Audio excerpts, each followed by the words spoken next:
Hello बच्चे, आज के क्लास में हम लोग second day structure of atom का सॉल्यूशन देखने वाले हैं। इस सॉल्यूशन में आप लोगों को जो टर्म्स दिया हुआ है, फर्स्ट क्वेश्चन दिया हुआ है। फर्स्ट क्वेश्चन में क्या कह रहा है? कह रहा है आप लोगों को set of 4 quantum number for the valence electron of rubidium. Rubidium की आपको एटॉमिक नंबर दी हुई है, जेड कहने का मतलब है एटॉमिक नंबर।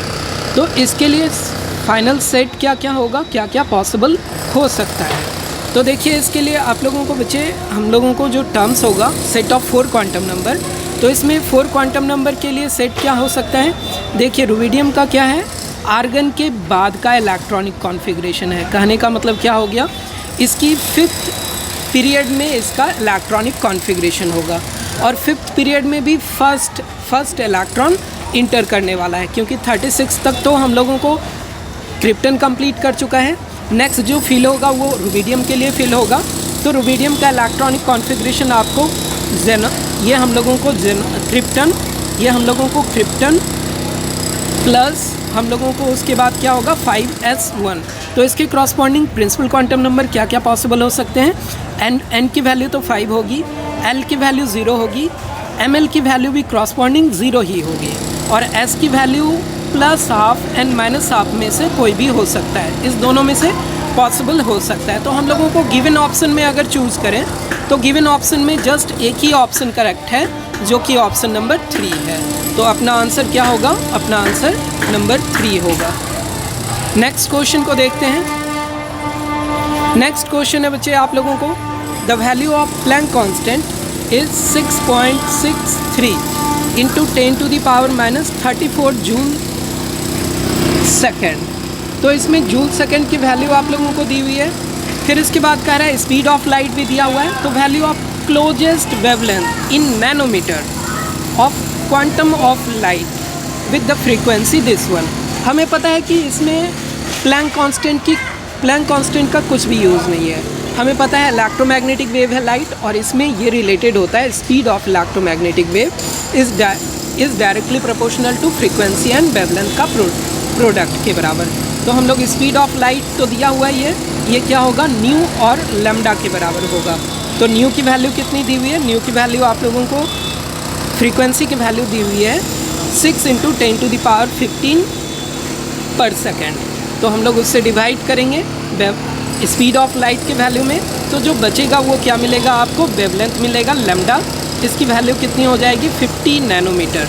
तो हमारा करेक्ट ऑप्शन कौन हो जाएगा, सेकेंड नंबर ऑप्शन। नेक्स्ट है क्वेश्चन नंबर 7। इसके लिए अगर हम लोग चेक करें तो इसमें क्या कह रहा है, इसमें कह रहा है कि what is the maximum number of electron that can be associated with the following set of quantum number. n की वैल्यू दी हुई है, n की वैल्यू 3, l की वैल्यू 1। तो ये 3p का एटॉमिक ऑर्बिटल होगा और इसके m की वैल्यू भी आपको स्पेसिफाई किया गया है। m की वैल्यू क्या है, -1 है। तो -1 से क्रॉसपॉन्डिंग अब इस ऑर्बिटल में कितने इलेक्ट्रॉन जा सकते हैं। हमें पता है कि किसी भी ऑर्बिटल में मैक्सिमम 2 इलेक्ट्रॉन जा सकते हैं। एक अप स्पिन के साथ +½ हो सकता है, डाउन स्पिन के साथ आपको -½ हो सकता है।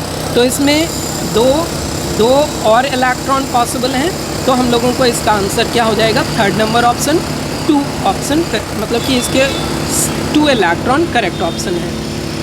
नेक्स्ट अगर हम लोग इसको चेक करें क्वेश्चन नंबर 8 के लिए, क्वेश्चन नंबर 8 के लिए आपको क्या कह रहा है कि what is the maximum number of orbital that can be identify with the following quantum number. इसमें आप लोगों को 3 सेट दिया हुआ है, n की वैल्यू दी हुई है, फिर उसके बाद l की वैल्यू भी दी हुई है, फिर उसके बाद m की वैल्यू भी दी हुई है, मैग्नेटिक क्वांटम नंबर की वैल्यू भी दी हुई है।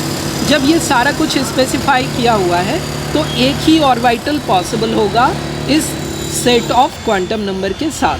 तो हम लोगों को क्या होगा, ओनली 1 ऑर्बिटल इज़ पॉसिबल।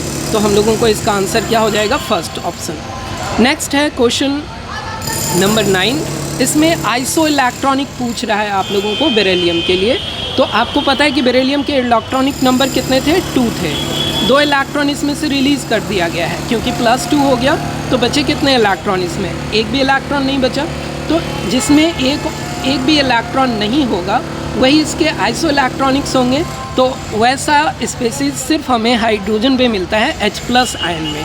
जिसमें कि हाइड्रोजन के एक इलेक्ट्रॉन को बाहर निकाला गया है और इसके बाद इसमें कितना बचा है, 0 इलेक्ट्रॉन बचा है। तो ये हमारा करेक्ट ऑप्शन क्या हो जाएगा, 1 नंबर ऑप्शन हो जाएगा।